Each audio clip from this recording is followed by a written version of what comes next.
Hey, beautiful people, welcome back to my channel. I guess you can call it a podcast. You guys, we're here today to talk about Real Housewives of Beverly Hills.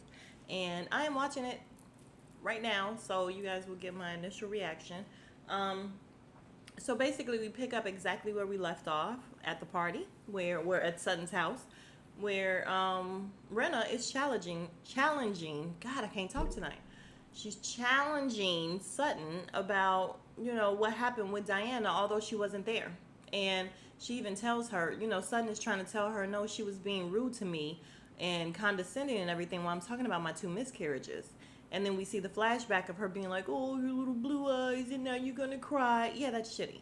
And Rena's like, "I didn't hear that. I heard." And then Garcelle's like, "You weren't there." So yeah, Rena, shut up. Like you have no idea what you're talking about. Okay, so then Kyle jumps in and she's like, "This is where I come in." And Garcelle is like, "Yeah, you jump ship real quick." And she's like, "What are you talking about, jump ship?" And so we see a flashback of Garcelle saying something to Diana and Kyle totally defending her. And she's like, "Yeah, you jump ship." And Kyle is like, "I'm not on anybody's team. We're all on the same ship." And so in the confessional, she's like, "Yeah, I do what I want to do. I say what I want to say. So I'm not on the ship with anyone in particular. So I don't know what she means." And I'm like, "Garcelle, this girl is never on your ship. So I don't even know why you thought she was on your team at all. Kyle is on no one's team except Erica, who she is terrified of." So then Sutton says that, they had a hug out session and they felt like everything was good. Kyle rolls her eyes, and me too, actually, because, Son, you can't be that gullible. You can't be that naive and that stupid. Like, are you kidding me right now? And Rena's like, "Well, you guys seem to be on different pages because that's not what she took away." And I'm like, "Yeah, Sutton, this girl does not like she said she's gonna be the new villain in your book or your story. Like, how are you thinking that y'all are okay?" Like, what the hell is wrong with Sutton? So they decide to go in the house, and then Lisa Rinna, yeah, I cannot stand Lisa Rinna. She's telling the assistant to feel her feet. "Touch them, touch them. Look how cold it is. Don't nobody want to touch your feet." And I mean, she was just so aggressive to the point where he touched her feet, and he's like, "Okay, just put them by the fire or whatever." She's just a mess. So anyway, Sutton gets a bumble thing or whatever. Garcelle is looking less than amused. Like they're doing all this laughing and rolling around on the couch. And Garcelle is ready to get to the shit. And I'm ready to get to it too, Garcelle. Let's go. All right. So this guy, Sanjit or whatever, calls FaceTimes uh Sutton, and they all act like little teenagers with him or whatever. And then she actually says, "Oh no, don't do that, guys. I like him." And they're all like, And yeah, do you even know him? But that's fine. So it's time to get to it, okay? So Garcelle starts with Erica as she sees Erica asking for another drink. She's like, "You could just fill it up again." So, when she first came in, she told Garcelle she's only going to do one drink. But now she's on three. So Garcelle is like, "Listen, Erica, can we have a conversation right here, right now?" And I'm like, "Yes, ma'am, right here, right now." And Erica's like, "Yes, we can." So Garcelle's like, "Listen, I understand that, everybody was kind of out of it. You had a lot to drink and everything, but it's never okay to, talk to my kids that way." And no, she said to kids that way. And she said, especially my kids. And right away, Erica owned it. She was just like, "Listen, you're right. I was totally wrong. I was treating them like they were adults, and it wasn't right." To me, that part was kind of trying to justify her actions or whatever. It just wasn't cool. But she did. She totally owned it. She said she was wrong. She apologized. She don't want it with Garcelle. Period. So Garcelle's like, "Listen, seeing you on the boat and then seeing you at my party, I just feel like you need to get, some sort of balance with the meds and the alcohol." And Kyle makes a face, and Garcelle's like, "What's that face about?" "Well, I've been doing alcohol for all these years, and I just feel like she's able to, have a slip up or whatever." "Well, let her have a slip up with your kid. Like, what are you talking about?" And Garcelle checks her, and I was so freaking happy. She's like, "That's what I'm talking about, the whole jumping ship thing." And again, in the confessional, Kyle doesn't understand what that means. And I'm like, "Yeah, she's not jumping ship because she's not on your ship, Garcelle. Stop saying that." And she's just like, "Well, I'm just saying that." And Garcelle's like, "That's what I'm saying. I'm not talking to you. I'm talking to her." And then she does this thing like she's gonna zip it. You should have been zipped it. Like, period. You should have been zipped it. Nobody else is chiming in. Erica's owning her shit. Like, why are you saying anything? Can't stand her. All right, so in this instance, Cherie chimes in and she tells Kyle, listen, I feel like I understand what she's saying. And what she's saying is right now, she just wants you to be neutral. Like, just be neutral, even though she just wants you to shut the fuck up. Like, period. That's all she wants. But they end up getting around to Erica stating that her new medication makes her sleepy and that's what's happening with her. But, again, she owned what she did and she said, before all that happened, I was giving them a compliment and I was saying how, the twins are, Dorit's like so adorable. And she's like so well spoken. And I was about to get real mad about that. What does that mean, well spoken? What does that mean? But then she said, and they, the fact that they were personable and they were like talking to people and they weren't on their phones. And, that's a testament to you and the way you raised them. And so all of the ladies were like, yeah, she's a great mom or whatever. And then we see Garcelle in the confessionals saying that, when it comes, I was confused by her saying she was calling Erica a single mom. Was Erica a single mom before she got married to the old man?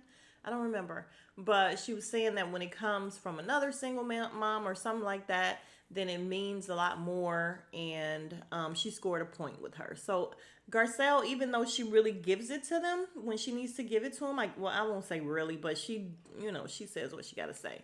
But she also is very easy. She's very easy to win back over. So yeah, in the confessional, am I annoyed with Erica? Yes. But did she score a point? Yes. And I'm like, okay. But I will give it to Erica. She owned all of it. She kissed major ass. Mwah. All right, so it worked out well. And then Cherie says, yeah, I heard you want to do a threesome with Oliver. And she's like, I would. And then Cherie is like, I would too, bitch. And they did a little toast or whatever. And Garcelle is like, you have to stay away from my baby. I'm not bringing him around no more. All right, so after the break, we get a really cute moment with Garcelle and her twins and one of their friends, and they go to a place called Cookies and Kicks or Kicks and Cookies, something like that. She says one of the twins are really into gym shoes, and the other one is not. So she tells them that their budget is 500. They have shoes in there that's over 9,000. She can't imagine.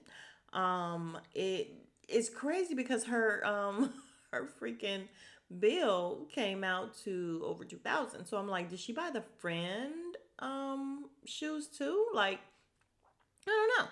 But yeah, it came out to over 2,000 for some shoes, and they were happy about it. But like I said, she said the one son doesn't really care, and I think she actually picked out his shoe. Like, oh, this is cute. Do you want it? And he's like, yeah, sure. I don't think he really cared, but it was really cute. And she was just saying how her life is so big right now that she never would have dreamt it. And I am hoping that she finds a different job because the real is over now. And I want good stuff for Garcelle. I know she has this show, but yeah, I want her to keep thriving because she deserves it. Shoot, I deserve it too. But she just bought a beach house and all that or whatever. So yeah, she got to get another job real quick, Garcelle. No shade. Okay, so then we have a moment where they are celebrating Hanukkah at Kyle's house. And the mom and dad comes over. She accidentally, Mauricio's mom and dad comes over. She accidentally kissed the dad on the lips. Okay, because you do the double kiss thing or whatever. It's fine. And he's so funny, though. He's like, let's do it again. Then I think the only thing super cute about this moment was the fact that, first of all, I like the way that Mauricio was including Dorit's kids. Of course, she had to talk about the burglary again.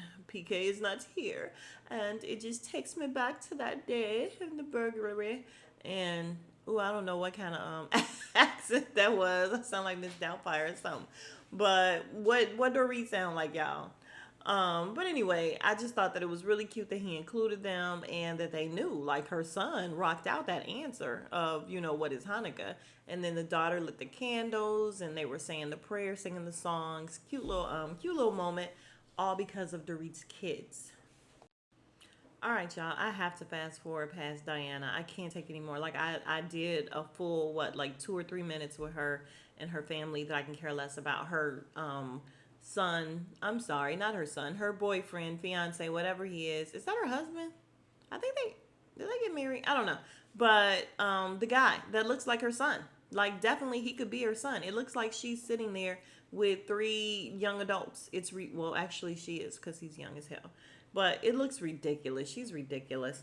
We hear about her family and how she don't want. She said, "I'm the only mom who doesn't want their kids to leave home," and I'm like, "No, you're not. You are absolutely not. I would love for my kid to live with me forever and a day." And yeah, I can't anymore. I can't take anymore. We see that her daughter is, what is she, in London or she's somewhere? She's not there, but I don't care. All right, so now we have a moment where Kyle, Cherie, and Garcelle are going out to dinner, well, out to lunch or something. And, they're talking about Erica and what happened. And Garcelle is just letting her know that, listen, I feel like, she jumps in a lot, and Kyle jumps in a lot or whatever, and she is very concerned about, Kyle is like, well, you said that the meds and the drinks, and she's like, yeah, I know I said that because I meant that. Like, it looks like it's becoming a problem. It was 2 times, and I'm like, first of all, Kyle, you're not around her all the time, so it's 2 times that you saw. And so Garcelle goes down the line in the list of everything that she did. She almost fell off the boat. She, wanted to do a threesome with my son, told my other son to F off, and I'm so sick of seeing the playback of that. Okay, we get it. We get it. Okay. But yeah, she's just telling her, listen, you don't think that that's an issue or that it can become an issue. And here's my thing with this. I feel like, of course, Garcelle has a point. And I do feel like that's what Erica was putting out there with the whole, I'm so drunk, I'm so drunk. However, I feel like you got to be careful when you start labeling people, even though it is what she's giving off. But you are on national television and you are putting this out there. Like, you just got to be careful what you label people, and saying that it may become a problem is different than saying that it is a problem, but it still all kind of blends in the same, if you know what I mean. Okay, so we end off this conversation with Kyle, saying how she's been there, where she, and then we see the throwback of her calling Kim a drunk, and Rena saying that Kim is not 100% sober, and she's just saying that when you put that sort of thing out there, it can be very hurtful. I agree. I do agree. I guess I'm like Cherie, because Cherie just spoke with all the sense. She's like, I see everybody's point here. And she's like, I see what you're saying in terms of she's been through so much. It's good that she's able to let go a little bit. However, what Garcelle is saying is, the fact that she said all of this stuff to my sons or whatever, like, that's not okay. And something is definitely wrong. She wasn't in her right mind.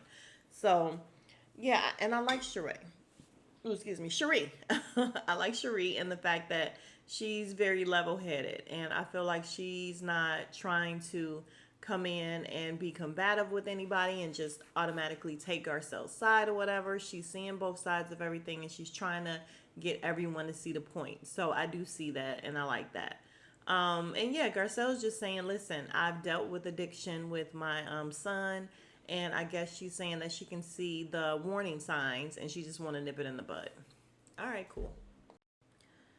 Ugh, so we're back with Diana again, and she is getting rid of clothes. She's gonna donate. I don't care that she has a $20,000 Tom Ford dress, $20,000 Balmain or whatever it's called, but I don't care.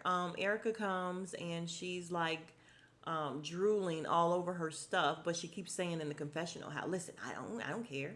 I'm not broke. I can buy some stuff if I want to buy some stuff, and I used to have all this stuff. I used to live like this. Like, girl, hush. And then they get to talking, and she's talking about how Sutton. Erica, you just cannot trust her. You just can't. She's telling Diana how they talked about her or whatever, and she was a topic of conversation, and you know, Sutton has brought out the worst in her, and she gets into it with everybody basically. So Diana's like, I couldn't possibly be the problem if she get into it with everyone. And I'm just like, ugh. And then Erica's like, well, you just deal with her every single time and make it right however you need to do it. And I'm like, is she telling her to just be confrontational every single time? Then in the confessional, she's like, yeah, Sutton poked a real bear this time, and I don't think she's going to survive this one. Why do they think Diana is so tough? Like, I'm not seeing what they're seeing. The bitch cried. Like, are we forgetting that she cried at the table when Sutton told her to shut her face? I mean, are you kidding me right now? So yeah, I just feel like Erica, and then she's like, this is a lady who was really rude to me last year, and I'm just basically saying that she's just playing nice or whatever. And she's like, well, I don't know how you can forgive and forget. Oh, I don't. And I'm like, so basically you saying that you are still, being fake and phony with Sutton. Erica is full of crap. She will go whichever way the wind blows, and that ain't cool. All right, Kyle has snow brought to her house, yada yada. Who cares? Like, being from Chicago, listen, you can have all of our snow. How about that? Oh my God, you guys, this conversation is gonna make my head hurt. Like, listen, even though I'm on Sutton's team and she is really giving it to him this season, like she's definitely the one carrying the show. They're all coming at her different angles. She's handling her own, holding her own. Um, let's not, I mean, they are just all over the map with this conversation. And the fact that, they're trying to find some kind of common ground. And Sutton is like, I will admit that what I said was wrong, but I need you to say what you said was wrong. And what did I say? And not to mention, it just makes me ill when I have to listen to Diana and she tries to speak English, talking about she needs someone to help her communicate with Sutton. No, you need someone to help you communicate with everyone. Everyone in America, like you don't speak English well. We're not done. We're not done with this conversation yet. Like, it's just a commercial and we're coming back. There's more time. Like, literally, I keep checking to see how much time we have with this conversation. Oh my God. And it's not even worth going to through the particulars of what they are arguing about because it's just so back and forth. And you said I was clumsy with my words. I don't think you're clumsy anymore. I think you mean exactly what you say. Don't say that. Like, it's just too much. And again, we're not done. All right, you guys, let's wrap it up. It was, another 2 to 3 minutes of painful conversation with them going back and forth with, you're delusional, so you say. I'm a good friend, so you say.